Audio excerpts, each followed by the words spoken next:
The laughter started the moment the ragged man stepped through the glass doors of the luxury truck dealership.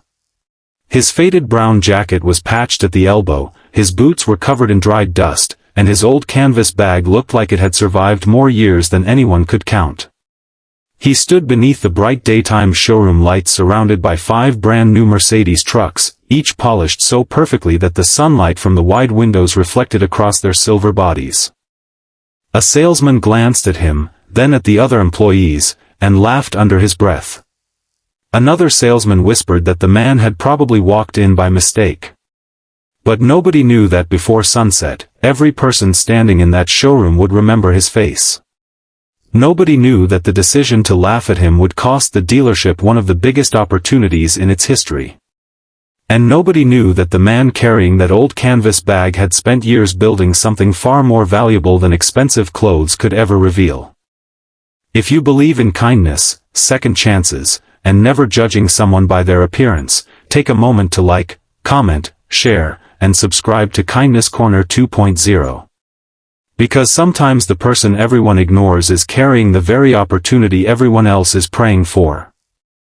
The man's name was Eamon Vale, a quiet 48-year-old farmer from a small rural community several hours outside the city. For most of his life, Eamon had worked with his hands. He repaired fences, maintained irrigation lines, transported crops, and helped neighbors whenever they needed a machine fixed. He never cared much about appearances. His pickup truck was old, his clothes were practical, and his boots were chosen because they lasted, not because they looked impressive.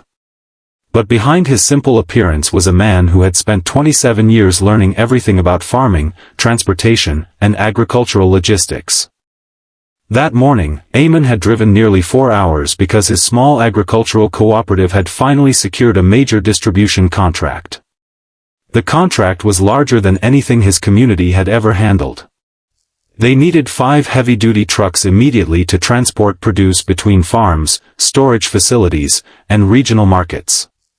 Eamon had been elected to negotiate the purchase because everyone trusted him to protect the cooperative's money.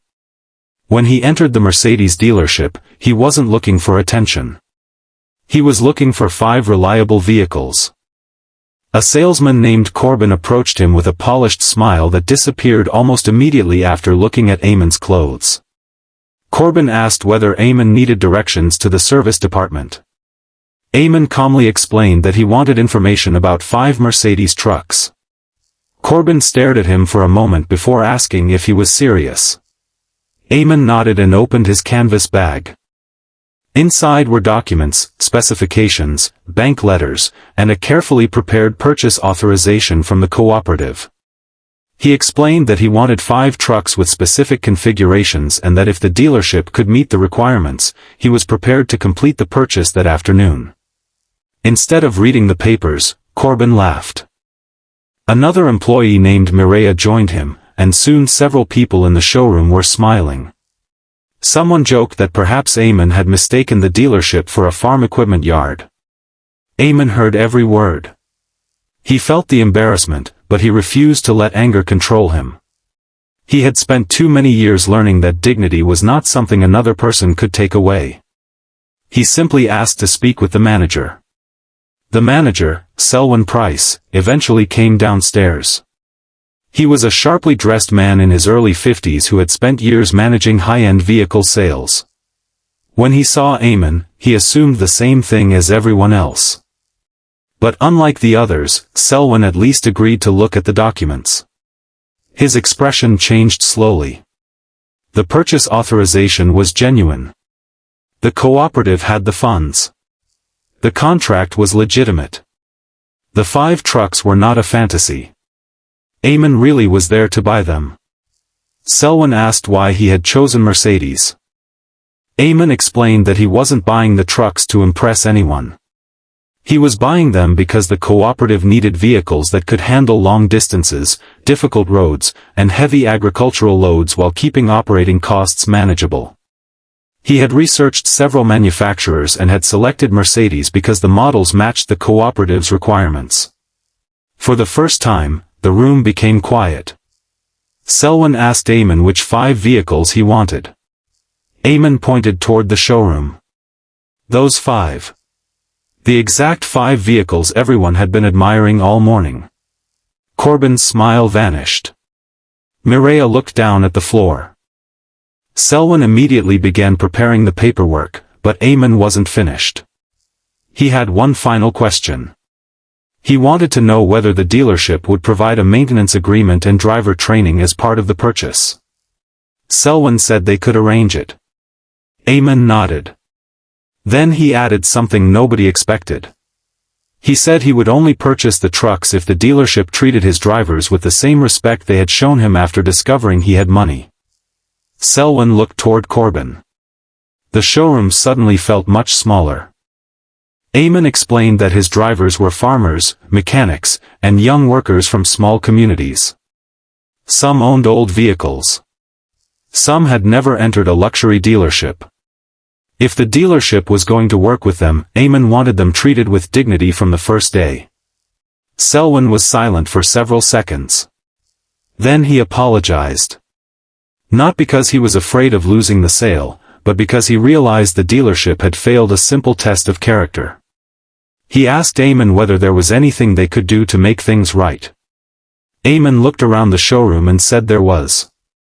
He asked them to stop judging customers by their clothes. That sentence stayed with everyone. The purchase was completed that afternoon. 5 Mercedes trucks were scheduled for delivery to the cooperative, along with maintenance support and driver training. But the story didn't end there. A week later, Selwyn received a phone call from Eamon. The cooperative had been offered another transportation contract, much larger than the first. They needed 12 additional vehicles over the next year. Selwyn immediately understood what that meant. The ragged man everyone had laughed at was connected to a growing agricultural network with dozens of farms and several distribution partners. But Eamon wasn't interested in revenge. Instead, he invited Selwyn to visit the cooperative. When Selwyn arrived, he expected to find a small collection of aging farm buildings. What he saw surprised him. The cooperative was busy from early morning. Workers moved crates of fresh produce through clean storage facilities. New irrigation systems stretched across the fields. Young drivers were training beside the newly delivered Mercedes trucks. A community workshop stood near the main road, where older residents taught younger workers mechanical skills. Eamon explained that the cooperative wasn't just a business. It was a second chance for families who had spent years struggling to survive. Farmers who couldn't afford modern equipment shared resources. Young people who couldn't find stable employment were trained as drivers and technicians. Older workers passed their knowledge to the next generation. The trucks were helping them reach markets they had never been able to access before. Selwyn looked at Eamon and finally understood why the man's clothes didn't match his financial documents.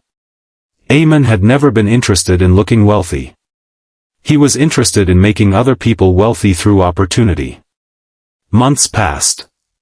The cooperative grew rapidly. The 5 Mercedes trucks became familiar sights across the region, carrying produce from rural farms to city markets. Their drivers became proud of their work. The young mechanics gained experience. Farmers who once worried about losing their crops because of transportation delays began signing larger contracts. And Eamon remained exactly the same. He still wore his old brown jacket. He still drove his aging pickup. He still carried the same canvas bag. One afternoon, Corbin was sent to the cooperative to deliver some paperwork. He stood beside one of the trucks and watched Eamon helping a young driver check the tires. Corbin approached slowly. He apologized. He said he had judged Eamon because of his clothes and had assumed that wealth always looked a certain way. Eamon listened. Then he smiled and told him that everyone makes mistakes. But he added that mistakes only become failures when people refuse to learn from them. Corbin thanked him. Before leaving, he asked Eamon why he hadn't demanded that the dealership fire him. Eamon looked across the fields toward the workers preparing the evening shipments. He said he didn't want to destroy someone's future over one bad decision. He wanted people to become better because of their mistakes. That answer affected Corbin more than any punishment could have. Years later, the dealership became one of the cooperative's most trusted business partners. Every new employee received a simple lesson during orientation: never assume you know someone's story by looking at them. And hanging inside the dealership's main office was a framed photograph of 5 Mercedes trucks parked outside the cooperative's fields. Underneath it were the words Eamon had spoken that first day. Respect people before you know what they own. The story eventually became famous throughout the community, but Eamon never considered himself a hero. He simply believed that kindness cost nothing and dignity belonged to everyone. If this story touched your heart, please like the video, share it with someone who believes people should be judged by their character rather than their appearance, and subscribe to Kindness Corner 2.0 for more emotional stories about kindness, courage, and second chances. And before you leave, comment, "Kindness sees beyond appearances," if you believe every person deserves respect, no matter what they wear or where they come from. Because the greatest mistake those people made that day wasn't laughing at a ragged man. Their biggest mistake was believing that his appearance told them everything they needed to know. Sometimes the person standing quietly in front of you isn't asking for help. Sometimes they're carrying an opportunity.